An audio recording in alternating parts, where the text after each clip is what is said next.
All right, so we talked a little bit about CD Projekt Red and Cyberpunk 2077 before. I guess I made a video without you. T is here today. You did, yeah. You're not Nate.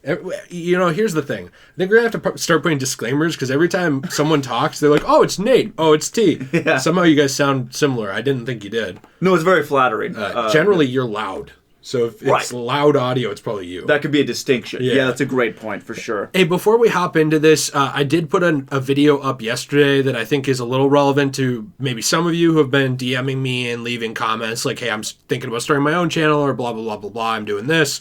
That video is up as of yesterday about 5 things that you need to know if you're doing YouTube or starting out. So if you're interested in that, please check it out. I don't really think YouTube showed it to anybody. So just throwing it out there that it is there. I knew it would be niche, but the algorithm's kind of like, yeah, whatever, dude. We don't need to see that. Real got him, So that got brushed under the rug. Anyways, with CD Projekt Red, there's a big new development. They are actually being sued. Not by me. I know a lot of people think it was me. It wasn't. An investor is suing CD Projekt Red. I don't think getting into the name of the dude is really that important. It's out there. It's on the Verge article that I've linked. And he actually apparently, according to this article, wants to make it a class action lawsuit. He's looking to rope in more, maybe rope in's a bad term, bring in into the fold more investors who want to sue CD Projekt Red for allegedly failing to convey that the game was virtually unplayable. Yeah, that's tough. And I mean, like you were saying earlier, you were telling me, I guess, before, and what the article talks about too, I guess, a little bit, is how the stocks were rising with this game and were really at a real high point. Meteorically, they were rising. Unbelievable, yeah. And the hype for this game was fantastic. And then Keanu Reeves shows up at, I think, what was the event? E3? Why are you here? Yeah. Why do you come here? I'm Keanu Reeves. I'm hot. Yeah, that was basically his article, his ads. And it was great. I was excited about it. Why do you come here? I love that, man. Night City. The only thing that goes bad is you get caught, and then you're caught. It's great, dude. That's great I'm dialogue, Keanu Reeves. Yeah, anyways, I love Keanu Reeves. I think that actually did hype me up a little bit. I grew up on The Matrix. And so, like, watching The Matrix. Yeah. So to see him in this was like, oh, man, especially after John Wick. And that's kind of what I'm getting to. It's like, well, what's your point? Well, there was a lot of hype buildup for this. Correct. And this was marketed, in my opinion, as a completed product. Wouldn't you say? For sure. And I think that's what the real problem is here, is that it launched, and I think everyone's aware at this point of how disastrous the launch was. I mean, it's borderline unplayable on previous gens, which is now, it's weird to say, but the PS4 and the Xbox One is just not operating. I guess on the PC, it's fine. For the most part. On the PC, it's actually really good. Okay, and here's the problem with this: there's a double-edged sword to this one, and I don't want to sound like I'm siding with CD Projekt Red. I'm not at all. I wouldn't have expected this to be a great game on previous generations because we're now on next gen. However, that's different than it being awful. And not playable. I think that's the big problem. That's the difference. It's like, it's not just an inferior port. It really seems like it's just not good at all. Yeah. It's not very functional. And there will be people who say, well, it works for me, fine. You know what? If you're the statistical outlier who didn't experience a lot of it, fine. I'll give you the benefit of the doubt and say you're not lying.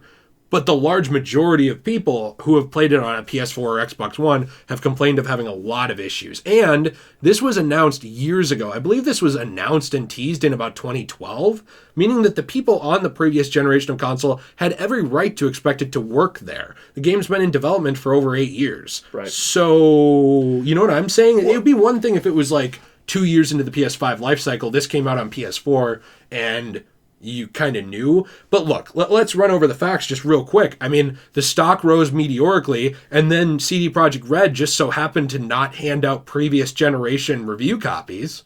They didn't give out PS4 and Xbox One review copies, really. So by the time the game came out, there were no reviews out, meaning it would hit maximum sales. I really think that's what it was. And that's why I don't really buy games right away if they don't allow reviews. Like, if they don't let you review these copies, to me that says, oh, you're not done. Why are you releasing this? And that's the other thing I want to get to, too, is yes, the investors, in my opinion, have a right to be pissed. I think the players have a right to be pissed. But in a way, I do think everyone contributed to this problem. I'm like a car engine. Who pushed for this game to release. Yes, it had been 8 years, and yes, it was a reasonable expectation to expect it to be done after years of development, but it wasn't. And that's the bottom line. This game wasn't done. in my opinion. So, like, why'd it come out? You know, like, why were investors pushing for this to come out, and now they're butthurt when it came out not done and, you know, had problems? It's like, well, then shut the hell up. Don't push for it to come out. Maybe this guy didn't, by the way, this investor. So I'll give him the benefit of the doubt there, too. But we know there were investors in the meetings pushing for this game to launch, getting upset at the delays. There were players getting upset at the delays of the game. It was delayed multiple times. It could have used more delays, frankly. And that's the thing, is like, you push and you push and you push and you push, and then it comes out broken, and it's like, it's broken. I'm mad. I get it, but let it finish then, you know? Like, we gain nothing by encouraging these companies to push out unfinished stuff. And we did encourage this, because this sold 13 million copies, and they said that's including the returned copies. So, like, even with all those returns, there's 13 million copies out there that have sold. $60 a piece US, more in some countries. Yeah. I think it comes down to really what they should have done is just launched, if the PC version was ready to go and it was good to go, launch that if you feel comfortable with it. And I think that's okay, because if you look back to like Arkham Knight, when that launched, it had a disastrous PC launch as well. And then they delayed that, and that came out later. Like, it was just like, we need to fix this. This isn't ready to go. This isn't running at all. What they could have done with Cyberpunk in this example would be launch the PC version. It's a good functioning game. And honestly, the reviews that you saw of the game that was functioning well are fantastic. People really enjoy the game, and the reviewers liked it when it wasn't filled with bugs. But if you launch that, you've got really high reviews, and you delay it to the frustration of investors and the player base, no doubt. But if you delay that, you still have a ton of hype continuing to build, because the PC launch was awesome, and they're saying this is a phenomenal game. The open world is crazy. Everything's great about it. But we need more time to make it run similar to that for you. On the PS4 or on the Xbox hardware. One. And so you give them that opportunity to do that, and maybe then we're not in this situation where they're getting sued. Instead, you're still building hype, and yes, it's frustrating. It's becoming a meme that it got delayed again. But say it comes out in like February, you give them 3 more months, or even March. Okay, perfect. You launch in March, you've got a functioning game. The PS5 one maybe launches in tandem with that, and then you're off and running, and you're maybe making even more money, because the reviews were then so frustrated because of the bugs. Maybe you don't have that momentum either, and so you're making more than just recouping your money. You're making unbelievable profit with it. So I don't know. Yeah. I just think that this could have been delayed, even though it would have been frustrating. Let the PC one launch, and then you continue to build hype up until that launch again, even though it's still frustrating. Well, their stock also would have been higher. Yeah, for sure. Because we saw the stock dip back down to basically where it was at the beginning of 2020. Mm-hmm. Now, to be fair, we were in a bit of a global recession, not depression, but recession of economy due to the virus. But certain markets did very well during this time, gaming being one of them. Because guess what everyone's doing when they're stuck at home? They're buying things. Seriously, book sales up. Video game sales up. Physical movie sales are up. There were times where we'd go to the store, physical movies were almost sold out for a lot of them. People didn't buy those for a long time, but it's like, oh, I want to watch, I don't know, this movie. Oh, it's not on Netflix? I guess I'll buy the Blu-ray of it. People were going out and doing that, you know? And look, I collect that stuff. You do too. But a lot of people had stopped doing that for years. We saw physical and digital media sales rise exponentially this year. There is no reason why, if this was handled better, this couldn't have all been avoided, and all of the money wouldn't have still been, pocketed along with probably more. And the thing is, the goodwill is gone now. And at the end of the day, I think that the investors pushing, certain players pushing, and I guess feature creep of like, oh, we need to include this now, we need to include this now, we need to include this now, the scale widening and widening and widening over the years, they all hurt this game's launch. But at the same time, does it even matter? They already recouped the cost. They sold 13 million copies. I don't know if they really care that they lost consumer confidence. I think they will next time they launch something, but maybe all these people will just buy it again and not care. I don't know. I don't know how it'll work. But the problem is this kind of stuff, like just buying it when it's broken, it does incentivize this behavior. And even if they settle this lawsuit out of court, they're making more and more money every day off this thing. So do they care? I don't know. I don't know either. I don't know what's going to happen from this. I think the lawsuit's interesting because it shows that the investors are obviously, even if maybe this specific investor wasn't pushing for the release of the game, that they were pushing for this, and then when it launched and it did poorly, that it's hurting their bottom line is what it is at the end of the day. And so with the stocks dropping like that. So it's going to be interesting what they do in the future, especially to see how the investors react to this too, or like another game launch, a big one like this in the future. It'll be interesting to see. It will. And I mean, this is not a capitalism shot, but this is a problem you have with any publicly traded company. Anyone can buy in. If you come in and bought, 30% of the shares in a company I run, well, guess what? Your voice means a lot now. If you want to sell off and devalue your shares, that hurts the hell out of me. Right. So I do have to listen a little bit. And I get that that's a thing a lot of people don't like. A lot of gamers don't like that. It's like, oh, well, these investors, it's like they care more about them than about me. It is a hard balancing act because you have to care about both.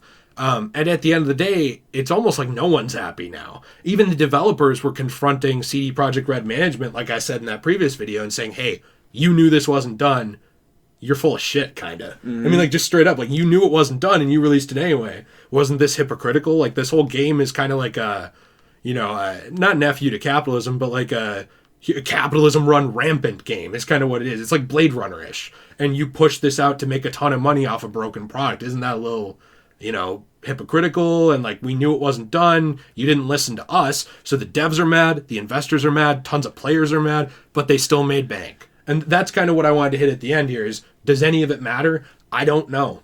I think we do have to, I'm not saying cancel CD Projekt Red. They could come back from this stronger than ever. And I'm always open to that. If you make a mistake as a person or as a company and you want to come back stronger, I'm open to it. Show me. But you have to show me.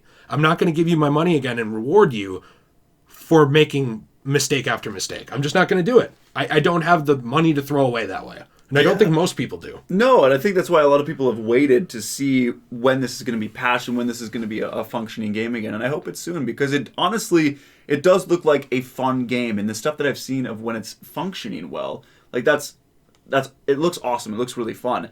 But when it's this buggy, it's just a disaster, I think, for everyone. And that's frustrating for, I think, especially the player base because of how long this has been hyped up and then for the launch to be as bad as it was. Yeah. It's really frustrating. Well, especially Cyberpunk-y, Blade Runner-ish fans. We don't get many games. And as someone who, like, Blade Runner is my favorite movie of all time. I'm not saying that, like, oh, look how artsy I am. But it just is. You don't get tons of games that are like that, especially big budget. So, like, we saw this and it's like, oh man, this is it. It's just excitement.